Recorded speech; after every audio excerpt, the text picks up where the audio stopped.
Muito obrigada. Vamos esperar só um pouco que o meu computador se ligue ao videoprojetor.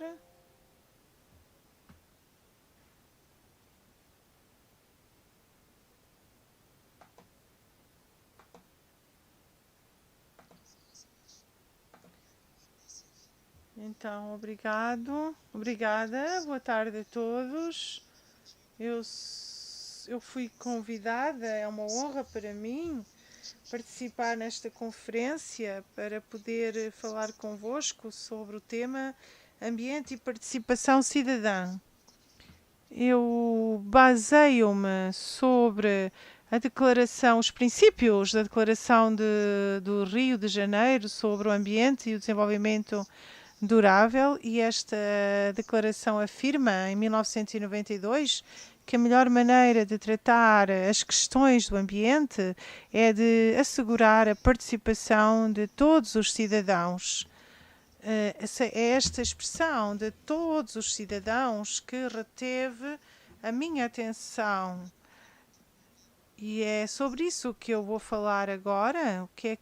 Qual é esta problemática do ambiente, como é que isso se reflete diretamente nas cidades e como é que isso está relacionado com todos os cidadãos, de forma a não deixar ninguém de parte. Fazer com os cidadãos é um princípio de ação que foi enunciado em 1992 e que se transformou em lei em certos países, não em todos, mas em alguns. Em alguns, essa participação foi feita com base no voluntariado, mas cada vez mais essa participação avança, e dizer que a participação é indispensável não responde a todas as questões sobre os métodos. Então, o como ainda coloca certas questões, como ultrapassar a simples recolha de opiniões, como intensificar esta participação, como associar os cidadãos a assuntos técnicos e como fazer participar todos os cidadãos. Bom, eu não poderei responder a todas as questões, mas acho que ter em conta o contexto, a cultura, a identidade, a vulnerabilidade é muito importante. É preciso ver também as questões de método em relação à força e às fraquezas dos territórios. Então, o tema é ambiente, uma questão importante do nosso século. A conferência hoje é baseada no ODD número 13, a mudança climática, o ODD de luta contra a mudança climática, porque para tratarmos das questões das mudanças climáticas, temos que temos que ver outras questões. Então, tendo em conta as mudanças climáticas e para o sucesso do desenvolvimento durável, temos que pensar nos gases com efeito de serra, e esses gases, quando são libertados na atmosfera, podem chegar a 400 anos para se dissolverem. Então, eu introduzi aqui esta ODD 13 relacionada com as mudanças climáticas e vou então explicar-vos do que é que falamos quando se fala de mudança climática. Não vou fazer-vos um curso universitário, mas fiz aqui um diapositivo baseado num relatório de uma organização dos especialistas sobre o clima, que é um relatório bastante longo, e eu fiz aqui uma pequena imagem, um pequeno diapositivo com imagens, e a imagem não está a passar bem, mas nós temos aqui no centro a mudança climática, que são os gases com efeito de serra. Gases com efeito de serra, temos muitos, demasiados na atmosfera, e isso por causa de todas as atividades humanas. E é preciso saber que em menos de 200 anos passamos de 8 bilhões de habitantes na Terra. Bom, aqui os slides não estão a funcionar muito bem. Nós somos cerca, hoje, de 8 bilhões de habitantes, cerca de 8 bilhões de habitantes na Terra, mas aqui a tecnologia não me está a ajudar aqui muito. O último relatório desta organização especialista sobre o clima diz que as mudanças têm a ver com as principais atividades humanas, como as atividades humanas já vêm gerando cada vez mais gases, e a Costa do Marfim está bem posicionada para saber que são problemas. Todas essas atividades humanas vêm gerando esse fenômeno de mudança climática. Então a Terra está bem constituída e na Terra nada se perde, tudo se transforma. E o CO2 naturalmente presente na Terra tem três poços, tem três fontes, tem as árvores, tem também os oceanos e tem a atmosfera. Mas como nós humanos continuamos produzindo o CO2 na atmosfera, nós acabamos resultando nesse fenômeno de mudança climática. Essa mudança climática tem 6 principais impactos que constatamos: o aquecimento da atmosfera, e o aquecimento da Terra, o desmoronamento de gelo. Mas nós, o que nós percebemos no cotidiano, tem dois impactos. Nós temos a mudança do ciclo de água e o aumento das águas dos mares. Esses dois impactos associados ao aumento do calor é o que vem gerando todos os impactos ambientais que nos encontramos no nosso cotidiano, tanto a nível da biodiversidade, problemas sanitários. Nós falamos do coronavírus, referindo-nos à primeira conferência. Nós temos riscos também sanitários com o aquecimento climático. Não é o Covid, mas outros vírus que foram gelados durante centenas de anos. Agora, com o degelo, nós podemos nos encontrar com esses problemas. Na Sibéria, por exemplo, nós tivemos um degelo e o metal acabou explodindo, e com ele os restos de um animal contaminado que apareceu, matando 4.000 bichos. Então, o Covid é uma consequência. Talvez ou seja uma ave de má augura, mas acho que, como o Covid, nós teremos outras doenças, talvez que não tenham o mesmo nome, mas que produzirão o mesmo resultado. Para nós humanos, os problemas é o calor, a seca, e afinal de contas nós teremos dois riscos: a perda de recursos, a perda de água potável e a diminuição da agricultura. Então nós temos também as consequências a nível humano. Eu queria lhes explicar esse fenômeno climático, porque muitas das nossas decisões, as nossas leis são baseadas sobre esse fenômeno, mas poucos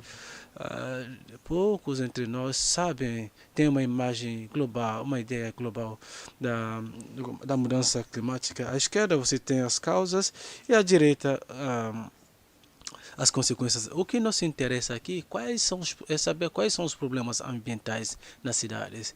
Quando se analisa os elementos que causam a mudança climática, percebe-se, encontra-se tudo que faz funcionar uma cidade, ou seja, os transportes, ou seja, a mobilidade e a reestruturação do território. A indústria, nós temos emprego, a produção e consumo.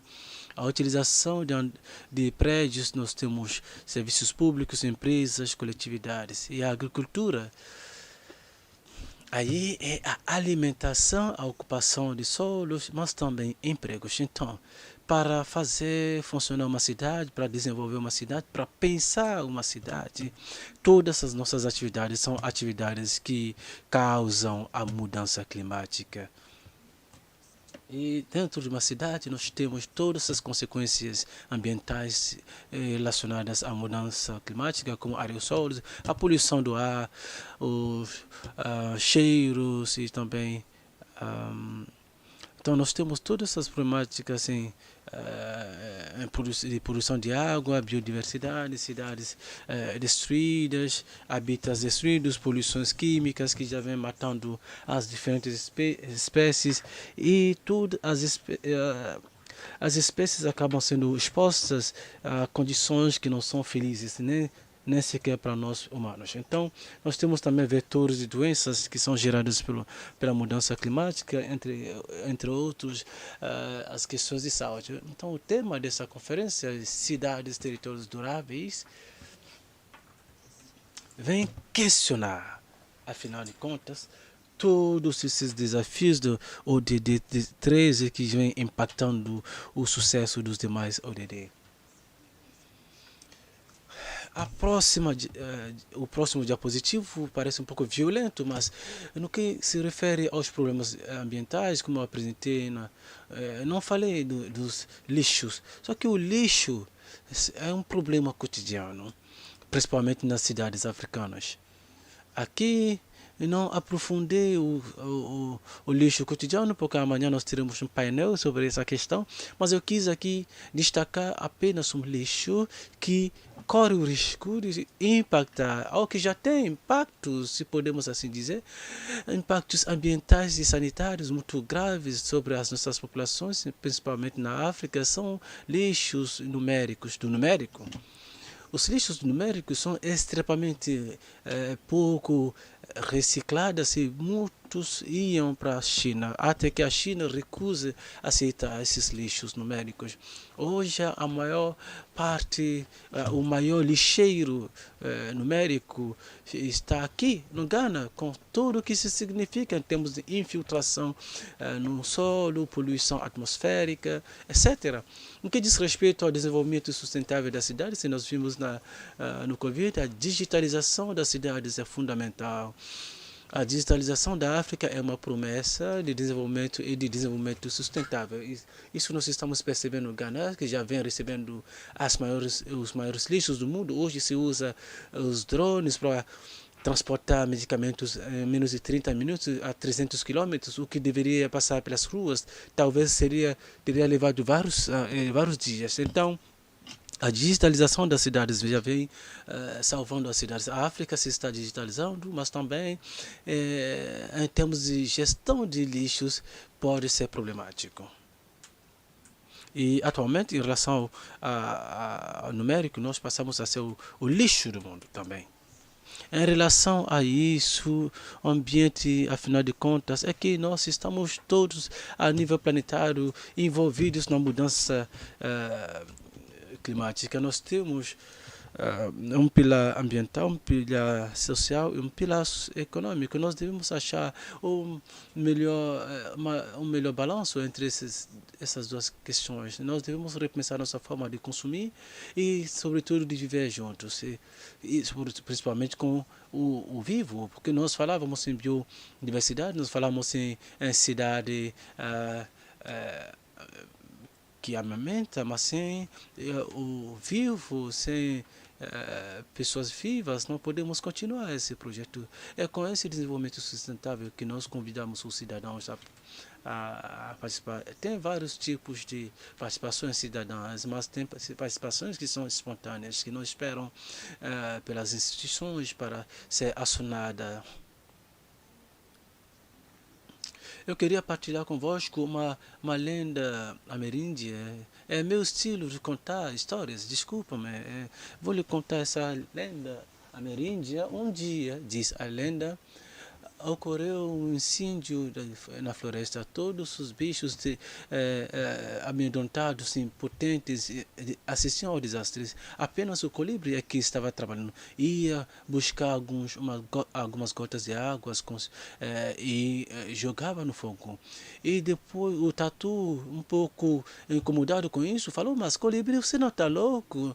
Você acha que com essas gotas você consegue apagar a água, o fogo? O colibri disse: eu sei, mas eu estou a fazer a minha parte.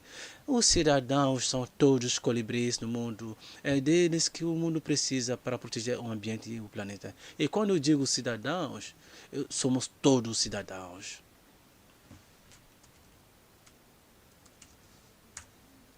Eu queria partilhar isso, o Jacoba Sawadogo, que faz reviver o Zay.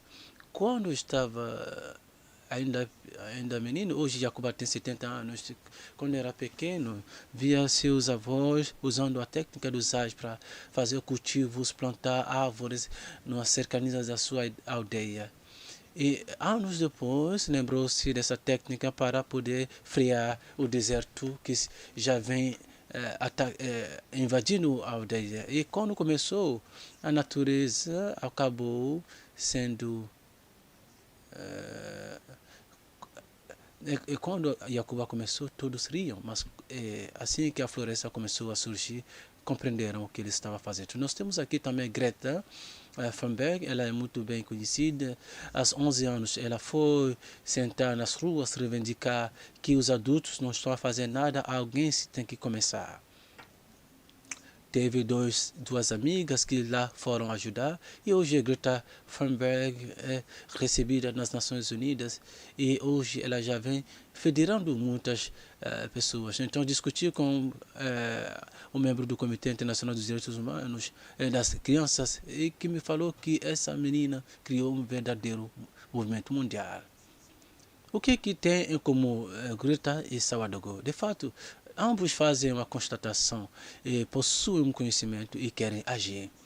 Mas esses beija-flores que trabalham sozinhos não apenas nos inspiram, mas também influenciam. Hoje a técnica de Jacoba é reconhecida por investigadores e que foi conservada no Observatório das Águas e Solos. O UNESCO tem facilitado isso. Quando eu descobri essa técnica, eu disse, mas Jacoba tem a chance de conhecer essa técnica porque está vivendo num país muito seco. Nós, aqui em Costa do Marfim, no norte da Costa do Marfim, conhece essa secura. A fome chega, mas nós não temos essa riqueza de transmissão. Como é que nós podemos inspirar-nos de Jacoba, de todos os Jacobas que nos podem ajudar a lutar contra fenômenos que eram desconhecidos no passado? Greta Thunberg, ela federou povos, federou populações. Eu tive a chance, no dia 4 de julho de 2021, o Comitê Internacional dos Direitos das Crianças decidiu uma resolução geral da proteção do ambiente vai se tornar um direito da criança de maneira oficial. É um avanço enorme, mas também uma responsabilidade enorme para todas essas autoridades públicas encarregadas de proteger as crianças. Essas ações de indivíduos que têm uma importância enorme, importante. É que, por exemplo, imagina cada um de nós fazendo a sua parte. Imagina, eu mudo de comportamento, os meus vizinhos mudam também de comportamento. Então, assim vai. Tornamos-nos cada vez mais com comportamentos que respeitem o ambiente. Imagina, quando eu respeito o ambiente, eu também transmito mensagens para decididores. Nós estamos assim chamando a atenção dos nossos eleitos que percebem que a população que se preocupa disso. Se não fazia parte das minhas prioridades, tem que se tornar uma prioridade.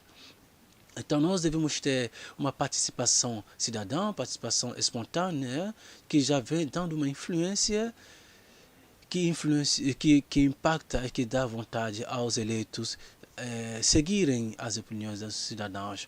Na participação cidadã, nós criamos uma dinâmica social e essa influência é essencial, porque a transição é uma urgência e nós precisamos de um máximo de compromissos. Agora, essa transição, essa proteção do ambiente, eu gostava também de dar alguns esclarecimentos quanto aos eleitos, porque essa transição, nós temos também, necessitamos também de uma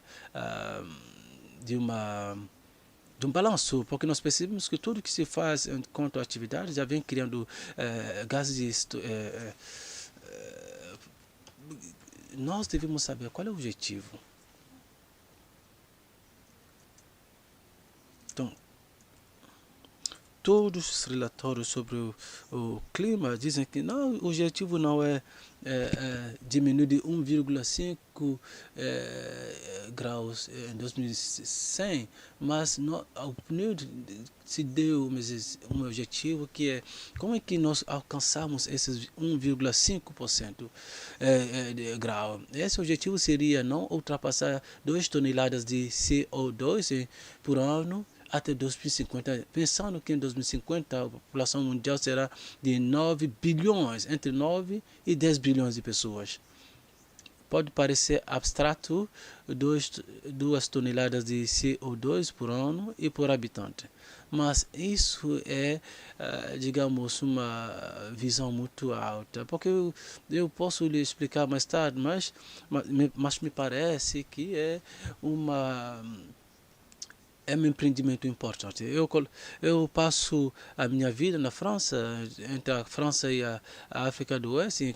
Quando estou na França, que eu falo de problemas de clima, de ecologia, de transição, de cidade sustentável, etc., o discurso é que nós devemos inventar a vida sem carbono. Porque cada francês já vem produzindo 10 toneladas por ano. Então, o caminho está certo, eu devo diminuir a qualquer custo. Mas na África, o problema passa a ser inverso e muito mais complexo. É que hoje os países africanos produzem menos de 1 tonelada, 0,66 toneladas por ano por habitante. Devem poder desenvolver essa cidade sustentável, melhorar a qualidade de vida dos seus habitantes, ficando nessa dimensão de eu não devo ultrapassar 2 toneladas de carbono por habitante e por ano. Nós estamos no COP 2026, a Costa do Marfim está trazendo a sua contribuição nacional. Eu não li ainda o conteúdo, mas de qualquer forma fazemos parte todos nós desse esforço para salvar o planeta. Então, nós, buscando uma cidade, um território sustentáveis, a pergunta que nós devemos fazer é como pensar o nosso futuro em sistema. Uma cidade durável deve poder alimentar. Mas para que ela possa alimentar, ela precisa ter terras que podem ser ainda para fazer o cultivo, para ser amamentadora, tem que poder fazer escolhas, tem que poder lutar contra o aumento urbano. Mas ela deve também promover a educação e a formação para permitir que os nossos agricultores urbanos possam trabalhar a transformação urbana com todos os serviços.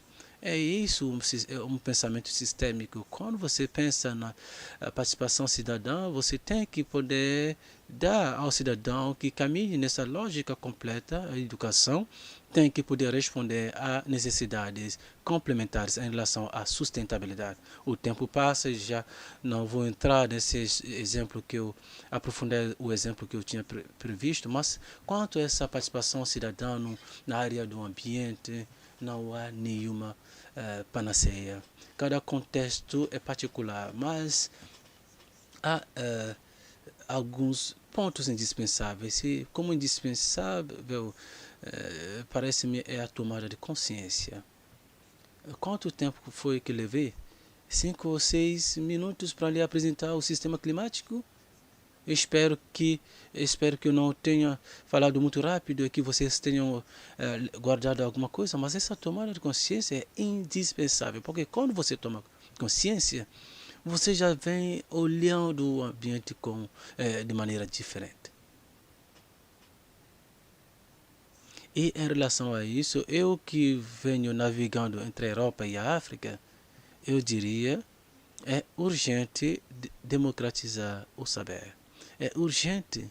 Nós estamos em Costa do Marfim, a cada cerimônia, a cada aniversário, novas roupas, novo pano, tecido. A indústria têxtil é a indústria que mais polui, e com a indústria da sementa. Uma vez que sabemos isso, será que podemos interrogar de outra forma a nossa forma de celebrar, embora culturalmente seja algo ancorado? Eu talvez darei alguns exemplos mais tarde, mas essa tomada de consciência parece indispensável. Depois da tomada de consciência, tem que poder reforçar as capacidades daqueles que estão encarregados de acionar essa democracia participativa e essa participação cidadã. Não é algo que se deve improvisar.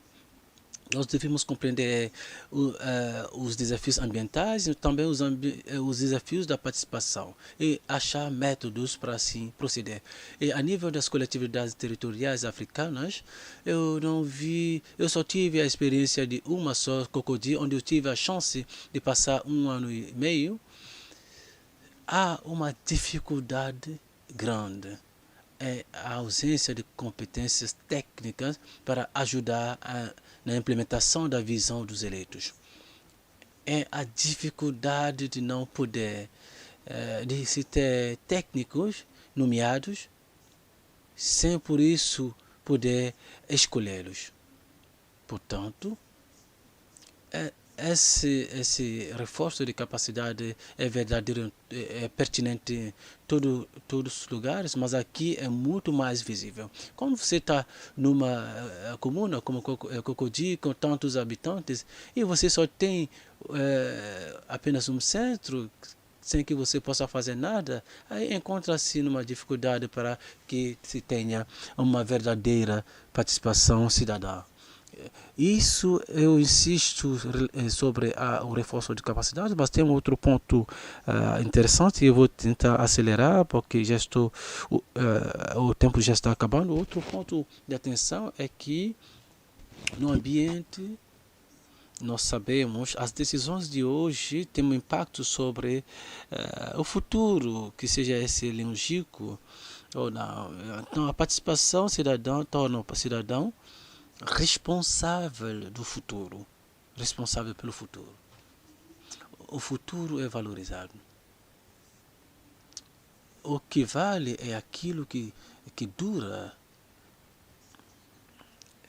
E o que tem valor é quando está no longo prazo, na duração.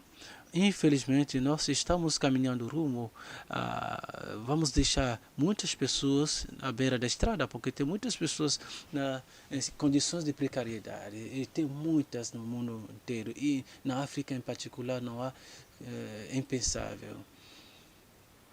Essas pessoas têm dificuldade em pensar o futuro, até estão em perigo, estão no que diz respeito ao pensar o futuro. Quando começou, por exemplo, o Covid, havia problemas. Eu vou avançando rapidamente. Mas essas pessoas vulneráveis, essas pessoas na precariedade, para mim, são peritos da transição. Quando eu participo de debates cidadãos na França, os cidadãos perguntam-se, e os africanos? E os africanos têm as respostas. Eu tenho as respostas no que eu sei da minha vida africana. E às vezes eu acho que está na hora de a África ir ajudar a Europa no que diz respeito à luta contra o carbono. Eu avancei rápido, tem alguns pontos indispensáveis que nós poderíamos ver na formação, sobretudo para pensar uma transição inclusiva. Eu coloquei aqui algumas palavras escolhidas ao acaso, mas tem algo aqui indispensável para ser inclusivo. É ser transparente. Estabelecer as regras do jogo. Eu participo, mas como é que vai ser levado em consideração minha opinião? O que é indispensável também é fazer diferente. E para encontrar os outros, ajudar as pessoas que têm dificuldades em se projetar, é que você deve dar termos concretos, dar resultados tangíveis, concretos. A minha pergunta de há pouco sobre a relação à economia social e solidária é porque eu tenho certeza de que a economia social e solidária é um dos pilares para ajudar a participação cidadã na área a democracia, porque o cidadão vem criando riquezas a partir do seu compromisso quanto a ambiente. Tem aqui dois erros que nós devemos evitar: a instrumentalização e falsas promessas. Alguns dizem, mas tem cidadãos que você nunca poderá convencer para participar. Eu sei que estou sendo longa, mas eu gostaria de dizer que nada é impossível, pois você pode fazer participar todos os cidadãos e ninguém será deixado à beira da estrada. Eu tenho uma experiência na Costa do Marfim aqui que eu lembro, não na área do ambiente, mas na justiça dos menores. Naquela época eu era consultora Unicef e a justiça dos menores buscava seu logotipo para simbolizar sua direção. E com a diretora, nós tivemos uma abordagem inovadora. Ela diz, não, eu quero que esse logotipo pertença a todas as crianças que eu protejo. Portanto, ela fez algo extraordinário. Ela lançou uma participação de todas as crianças encarceradas aqui em Costa do Marfim. Um desafio enorme para achar o logotipo da Justiça dos Menores. Fazendo assim, ela convidou, deu a oportunidade a todas as crianças que encarceradas em pensar o que é a justiça. Não apenas dizer, não, de qualquer forma, nós estamos encarcerados, nós não gostamos dele. Não, tem que pensar o que é a justiça. E afinal de contas, quem ganhar seria acompanhado, não apenas libertos, e também inseridos num projeto social. Aqui está o logotipo da Justiça dos Menores, que foi feita de maneira participativa pelas crianças. O guarda-chuva é o resultado da reflexão dessa criança que dizia, a justiça está aqui, mas ela me protege. Eu tive a chance de fazer parte do júri e nós chamamos um grafista para poder integrar aqui nas letras da DPGJ. Deixar alguém à beira da estrada enquanto a justiça consegue assim fazer num quadro carceral, acho que todos nós podemos participar. Mas já que o desenvolvimento sustentável faz frente às necessidades de hoje, sem por isso impactar as gerações futuras, eu no início da minha carreira, que era militante para os direitos das crianças, eu termino essa intervenção dizendo: façamos de modo que a participação no interesse geral e a proteção do ambiente faça parte do seu DNA. Nós, adultos, devemos reinventar as nossas vidas. Se nós educarmos eles com o valor do vivo, com o interesse geral em mente, com os valores da proteção do ambiente, acho que não terão mais perguntas para se fazer. Vai se tornar natural. Onde nós temos dificuldade, passa a ser mais fácil para eles. Eu vou interpretar aqui uma palavra de Gandhi: sejam a mudança que vocês querem ver no mundo. A minha conclusão será essa também. Muito obrigado. Merci. Il nous reste encore quelques minutes. Ainda restam alguns minutos para contribuições, perguntas, comentários. Então, eu lembro aqui que apenas para se afastar um pouco dessa conferência que foi feita pela senhora Ndakonao. Nós teremos uma pausa café de 10 minutos ou 15. Tempo de respirar um pouco e regressar para participar das duas últimas conferências sobre o direito à cidade, que será dada pelo senhor Giovanni Allegretti, e a conferência sobre a governação participativa, que será dada pelo professor Yves Cabanes. Então, enquanto rapidamente para contribuições ou comentários. Microfone, por favor. Senhoritas.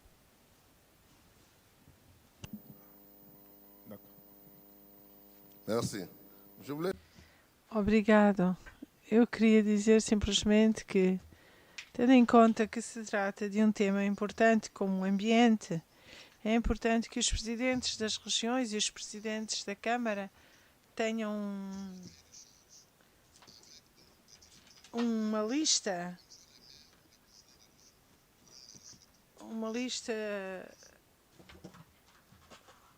ou uma agenda com os encargos previstos a fim de que possam ser ajudados.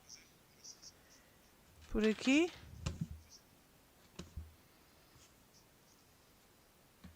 En fait, je vais pas. Non, Eu não tenho muitas questões, mas quando se falou de uma agenda de encargos, eu não sei como é que isso se vai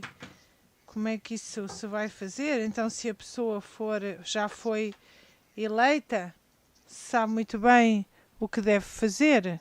Não é preciso que uma outra pessoa lhe venha dizer o que é que você tem que fazer. Então, o caderno, a agenda de encargos, vocês podem fazer isso com os vossos colaboradores.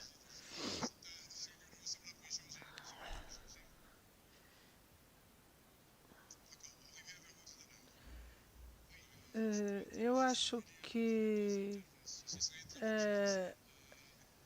entre as duas intervenções há uma ligação. Falou-se dos países verdes e da redução dos gases com efeito de estufa. Na realidade, as coletividades territoriais não podiam submeter-se a esse fundo verde. De qualquer das formas, a vida sobre a Terra será submetida ao ambiente que nos rodeia. Então, eu estou de acordo com a senhora que falou. Temos que investir nos nossos filhos, porque é com eles que nós esperamos uma mudança de comportamento. Eu ouvi na primeira conferência que era necessário que o Estado ou os Estados saibam o que querem e onde, ou então é necessário implementar o processo de descentralização ou transferir as dificuldades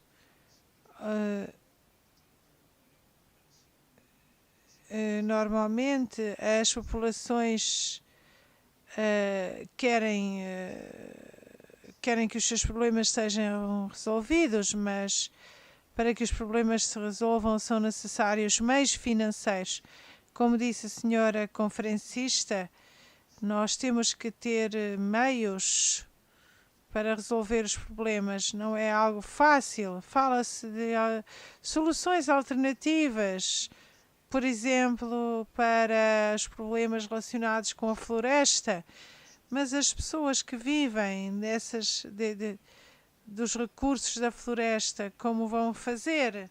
Então, eu já disse numa conferência em Tabacunda, em geral as populações cortam a madeira e fazem carvão com isso para vender, para terem algo para comer. O gás butano, sim, é melhor, claro, mas será que todas as pessoas têm dinheiro para comprar o gás butano?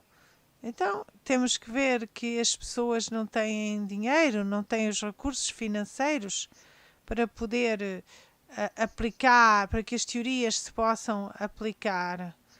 O desenvolvimento durável vai demorar gerações e gerações, porque não é fácil. Então, o melhor mesmo é investirmos nos nossos filhos e na sua educação. Obrigado por esta apresentação. Eu queria colocar uma questão que tem a ver com a preferência. A senhora conferencista explicou que a África tem algo a oferecer e congratulou-se mesmo com isso. Mas eu queria saber, será que a preferência local não permitirá inverter a tendência? Eu digo isso porque, infelizmente, hoje vemos os nossos jovens gostarem mais das coisas exteriores. Bom, eu não tenho nada contra o Real Madrid, mas há jovens hoje que preferem usar as camisolas do Real Madrid e de outras equipas de futebol internacionais do que vestir as camisolas das equipas da Costa do Marfim. Então, quando falamos da preferência local, é que em vez de se beber o vinho de Palma, as pessoas preferem beber o vinho de França. Então, se fazemos a promoção dos produtos locais, temos que levar os jovens a empenharem-se nessa preferência pelos produtos locais. Vamos agora pedir à conferencista que responda. Eu queria intervir sobre as últimas duas questões. O senhor que dizia que as populações tinham que cortar a madeira para fazer carvão, vender e ganhar dinheiro, ganhar algum dinheiro para comer. Há algo que é extremamente interessante em relação ao clima, é a metanização. Eu falei do problema dos lixos. O metano é um gás com efeito estufa que tem um poder de aquecimento 28 vezes superior ao dióxido de carbono.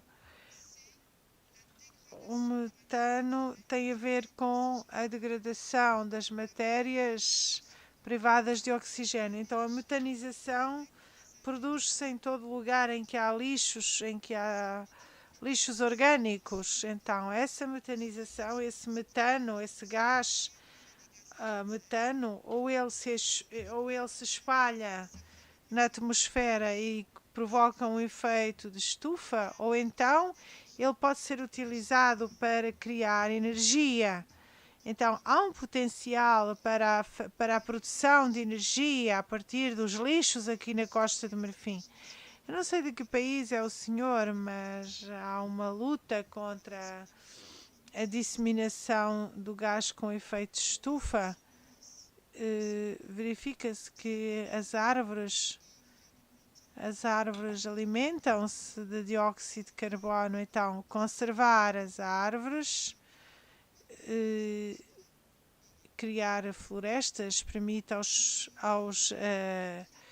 populações rurais de obterem dinheiro. No entanto, esses cidadãos têm que ser ajudados com atividades de pesquisa e de desenvolvimento. Temos que os ajudar com a pesquisa e o desenvolvimento, não só com ideias. Bom, sobre a outra questão que o senhor colocou, eu estou de acordo. Eu vivi na Europa, mas sou mestiça africana. Quando cheguei pela primeira vez à Europa, tinha 16 anos e quando vi aqui em África, melhor dizendo, fiquei extasiada com tudo o que vi aqui, as obras artísticas. O meu pai brincava um pouco porque eu era a única que estava extasiada. E o meu pai disse: tu és mesmo uma pequena branca, porque as pessoas aqui em África não dão valor a essas coisas, só dão valor às coisas do Ocidente. Então, criar valor aqui em África, valorizar o que é local é importante. Em França isso faz-se. Leva-se as populações a comprar aquilo que é local. Mas todos os ingredientes que são utilizados para fazer um bom sabão em África vêm da costa vêm da África, que são para fabricar na Europa, vêm da África, como a manteiga de karité e outros, o leite de coco, etc. Então, enquanto não valorizarmos as riquezas que existem na África, não vamos avançar. Então, estou de acordo consigo. Tudo isso economiza dióxido de carbono para o bem do planeta.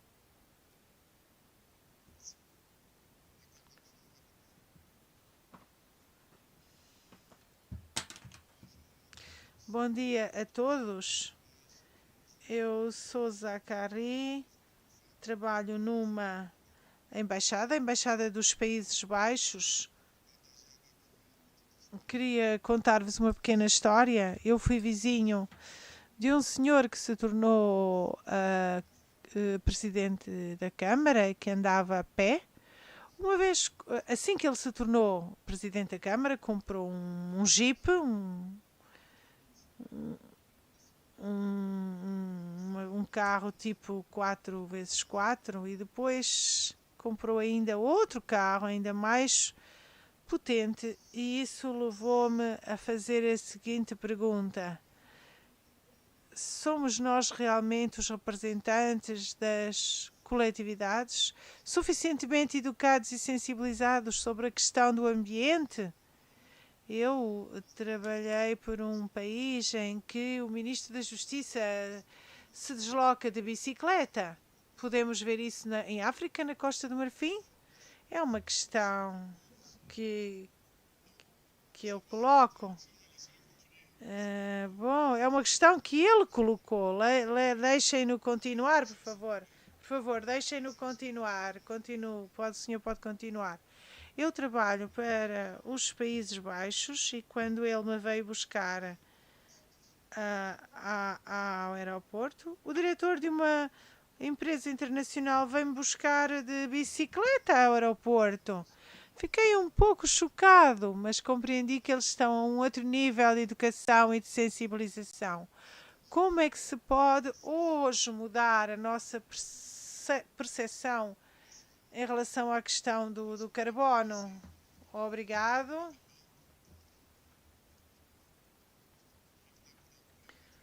A senhora Nedaconan quer responder? Sim, efetivamente o que se passa nos Países Baixos é algo de maravilhoso. Se isso pudesse acontecer aqui, seria ótimo.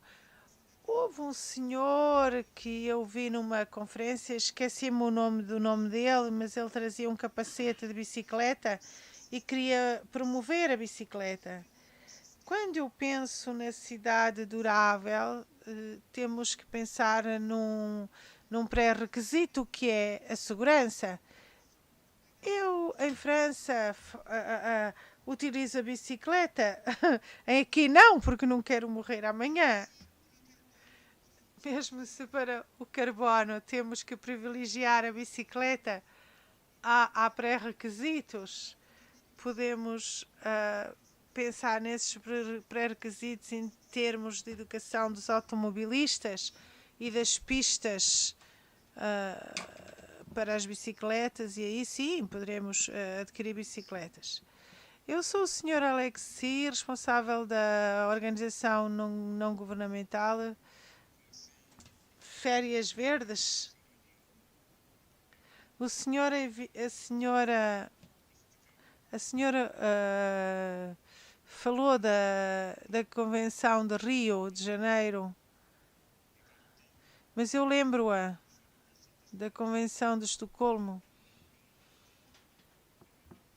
que fala sobre os direitos do homem, em que o homem deve ter o direito de viver num meio ambiente são, porque um bom ambiente é uma fonte de sucesso e uma forma de moldar a nossa consciência humana Aqui em Cocody dizemos Cocody, cidade verde.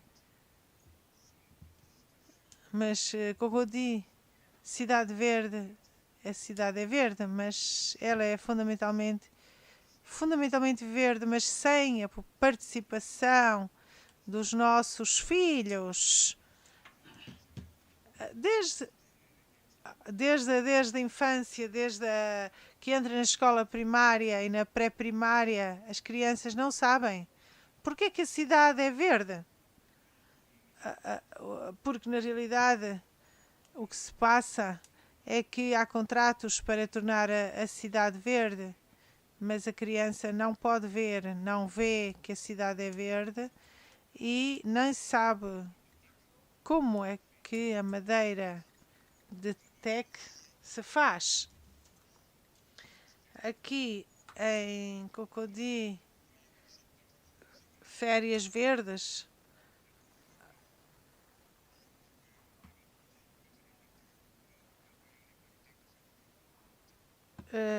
Certas árvores que foram plantadas aqui, fomos nós que as colocamos, mas nós dizemos que para que o nosso país, a Costa do Marfim, seja cada vez mais verde, tem que haver um programa nacional e que incorporemos. A senhora falou da consciência, mas para que essa consciência seja efetiva, desde a escola primária, a criança tem que saber o que é a semente da madeira de teca. Na realidade são sementes, grãos que nós fermentamos. É uma experiência muito enriquecedora que as crianças têm que aprender como fazer para cobrir a paisagem florestal.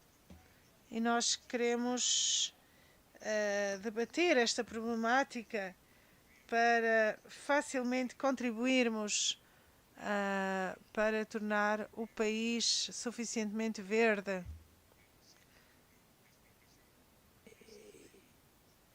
E isso é melhor do que criar companhias como a Companhia Marfinense de Exploração da Madeira, porque essas empresas, essas companhias só procuram dinheiro, mas no final, quando uma madeira, por exemplo, que tem uma duração de vida de 100 anos e depois ela é explorada de forma a que a pessoa fique com um problema de consciência. Então eu quero propor que a cidade de Cocody, que quando se diz que é uma cidade verde, que o Ministério da Educação Nacional institua um programa para resolver o problema da desflorestação. Obrigado.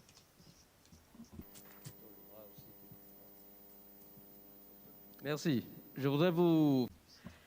Queria felicitá-la pela senhora Nadakonan, pela qualidade da sua apresentação.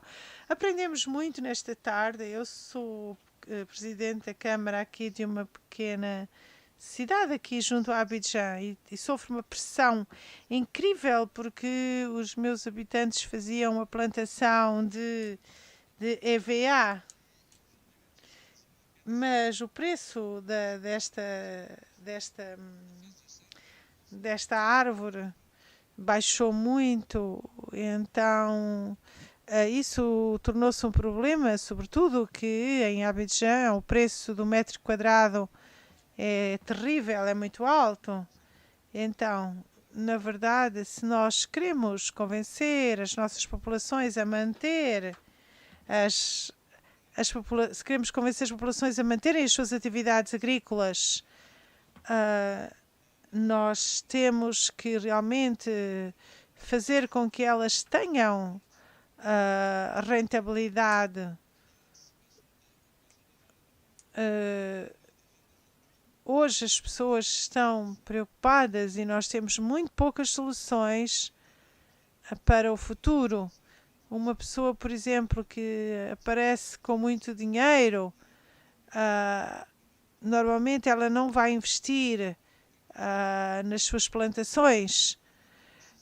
Então, em todo o grande sistema energético e económico que nos mostrou sobre a preservação da camada de ozono, temos a impressão que há uma grande confusão, uma grande agitação intelectual a nível e mesmo a nível regional e nacional, mas ficamos por aí, fica-se por aí.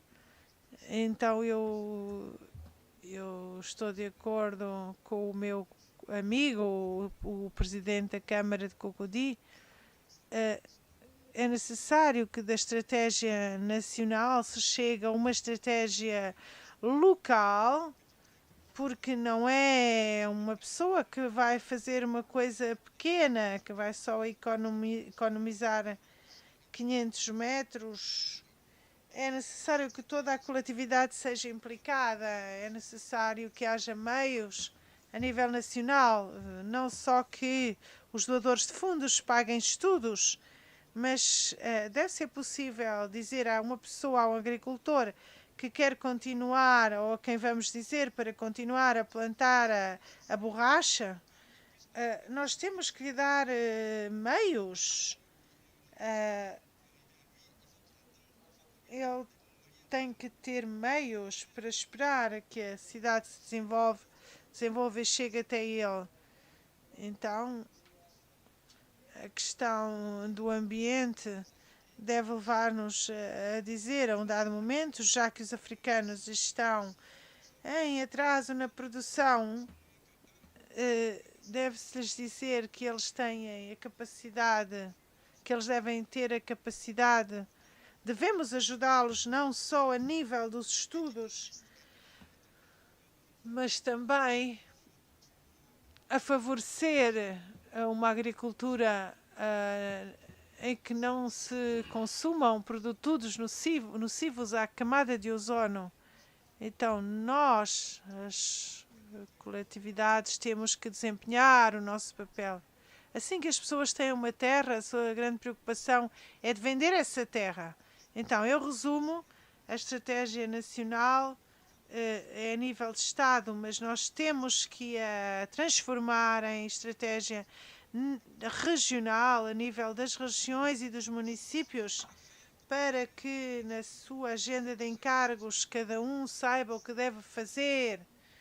E devemos saber como acompanhar essa estratégia com meias, não só com estudos, mas também capital, para que as populações que beneficiam possam fazer face ao seu cotidiano. Obrigado. Obrigada. Só um momento. É que temos que ir para a pausa café. Eu sou o Sr. Siloé Yaya, adjunto da Câmara a 50 km de Corogô. Então, atuar com os cidadãos é um princípio. E o presidente da Câmara de Cocody já disse há pouco que era necessário fazer a agenda dos encargos com as populações. Então, quando vocês, como eleitos, têm um projeto, vocês têm noção do impacto positivo do projeto para a coletividade e têm ao mesmo tempo uma oposição irredutível de certas populações. O que é que se deve fazer nesses casos? Nós tivemos 2 exemplos na nossa região. Quando fomos eleitos, o Presidente da Câmara fez vir um investidor para construir uma fábrica de tratamento de primeiro nível de caju. E aí as populações, alguns produtores de acaju opuseram-se, porque o senhor exigiu que as pessoas se organizassem em GVC e esses produtores não queriam nem ouvir falar de GVC. Tentámos convencê-los, fizemos tudo para os convencer, mas eles não aceitaram e o investidor foi embora. Uma outra questão ligada a questões culturais, nós iniciámos um projeto que tinha a ver com sangue, com colheita de sangue, mas quase que morremos, porque eu sou médico de formação, mas ouvi as pessoas dizerem: o que é que vocês querem fazer conosco? Querem matar-nos?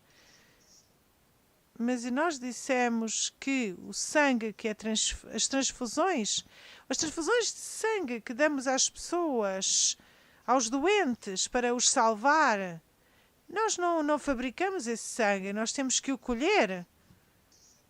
E tivemos que explicar isso às pessoas. E em 17 mil habitantes só tivemos 14 pessoas doadoras de sangue num dia.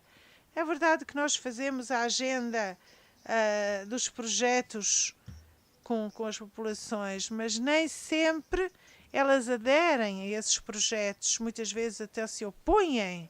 Então eu quero saber o que é que fazemos nesses casos. Essa é a minha questão.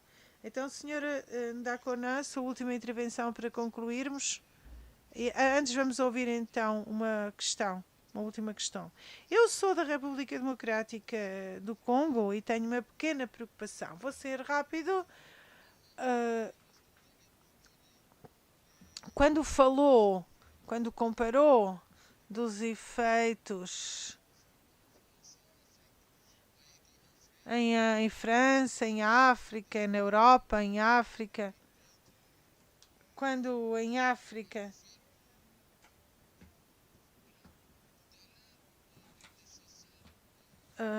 há pouco o meu predecessor disse que quando as populações não têm acesso ao fundo verde, o que é que pensa da ideia? Bom, não estou aqui a ver uma pessoa que eu queria ver aqui, mas será que a nível da dinâmica não podemos pensar num fundo de solidariedade para as questões climáticas? Porque os países que poluem deveriam dar algo aos países africanos que têm problemas. A senhora também falou da questão da contabilidade. Não percebi bem o que era isso, finalmente, quando falou das condições para uma cidade durável. Disse que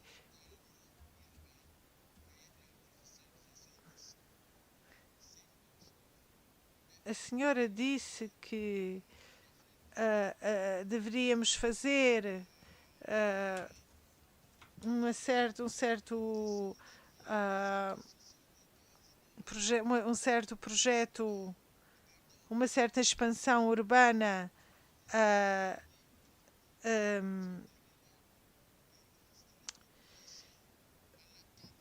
mas E quando as populações começam caminhando rumo à cidade, porque aí acham que se podem encontrar soluções, porque aí tem energia, tem infraestruturas, e chegam em cidades, elas acabam se instalando em todo que lugar.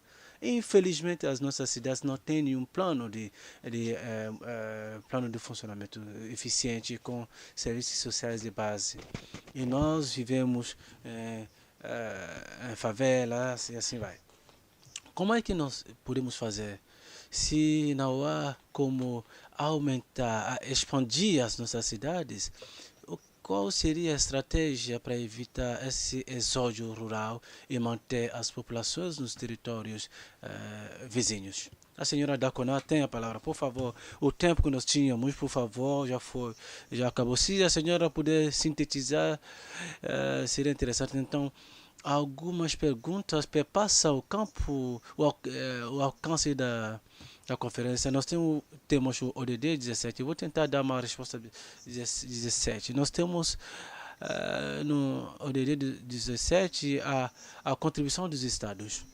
Reunidos com o ODD 13, nós temos essa dimensão de justiça climática, ou seja, os países mais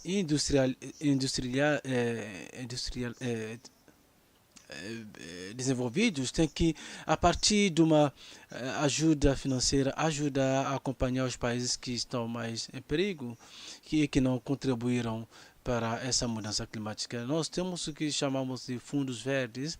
Talvez territórios não tenham ainda acesso a isso, mas é nesse sentido que eu estava dizendo que para o ambiente tem que ser um pensamento sistêmico.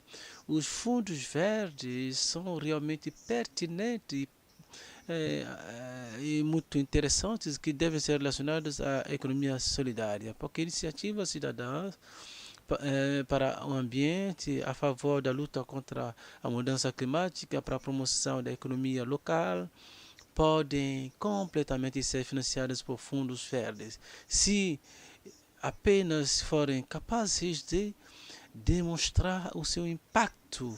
Demonstrar seu impacto significa o desenvolvimento sustentável, que tem seus 3 pilares: ambiental, social e econômico.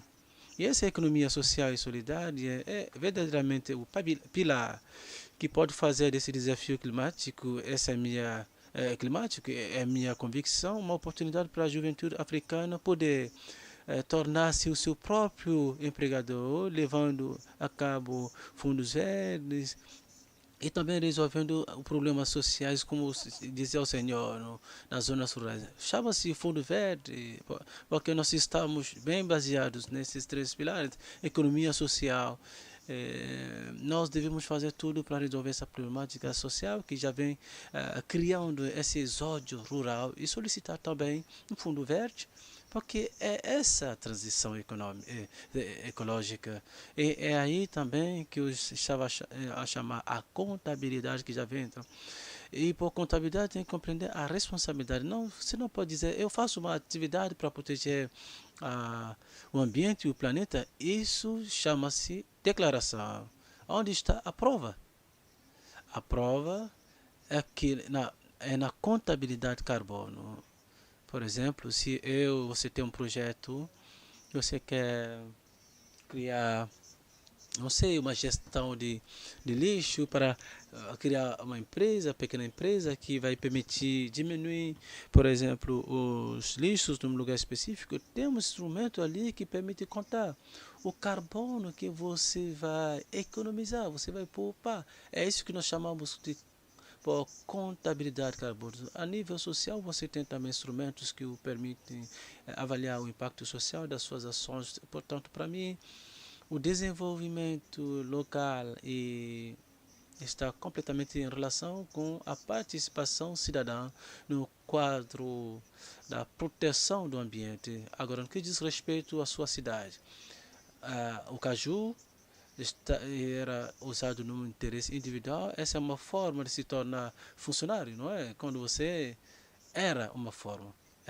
Desculpa, aliás, você falou da borracha, agora mudou. Já não respeita, cumpre com suas promessas, mas a mesma resposta que tinha sido dada pela senhora prefeita, ou seja, você tem que diagnosticar de maneira mais profunda o seu espaço, que vender suas terras para ganhar X milhões na hora, talvez a longo prazo não seja rentável, principalmente em relação ao desenvolvimento de uma atividade, e que fica em relação com aquilo que o senhor diz, a capacidade de valorizar o local, a fazer a promoção do local. Não entro nos detalhes, eu tentei sintetizar. Aplausos para a senhora Florence da Conan,